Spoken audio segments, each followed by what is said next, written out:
Que se passe-t-il si j'ai créé des blocs et je voudrais changer leur apparence ou leur rajouter de l'information? Je repars sur mon exercice de maison et là, j'ai créé des blocs fenêtres qui sont les fenêtres 120 et je voudrais les éditer et les modifier. Je vais les sélectionner et on va aller dans Insertion, Éditeur de blocs. On aurait pu l'obtenir aussi en double-cliquant.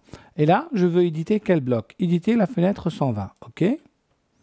J'arrive ici dans cet espace qui est l'espace éditeur de blocs. C'est un espace qui va ressembler exactement à l'espace AutoCAD, sauf que nous ne sommes pas dans AutoCAD, nous sommes dans l'éditeur de blocs. Je vais aller dans Début, Ligne par exemple, ou même on va faire un rang.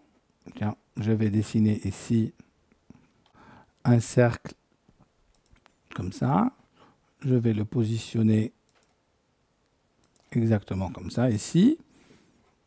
Je peux dessiner toujours dans le début, je vais copier ce bloc-là, le prendre par son milieu, accrochage objet milieu, voilà, pour le mettre, bouton droit, je modifie l'accrochage objet, je vais prendre milieu entre deux points, entre celui-là et celui-là, je vais ajuster ici, je vais rajouter un montant plein, je vais ajuster ici, je valide, je supprime ça. Je vais faire, à la limite, je vais faire un miroir. Tous les outils que j'avais sur AutoCAD sont disponibles ici. Je peux supprimer, je peux faire un miroir. Choix de l'objet, celui-là, par exemple, celui-là et celui-là. Je valide, je prends par le milieu, j'active Ortho ici, je fais Entrée, etc. Voilà, j'ai modifié la forme de mon bloc. Je vais faire... Là, je peux intervenir sur les propriétés, etc.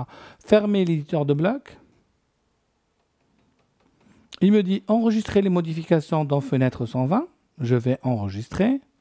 Et automatiquement, toutes les occurrences, toutes les fenêtres 120 de mon dessin ont été mis à jour.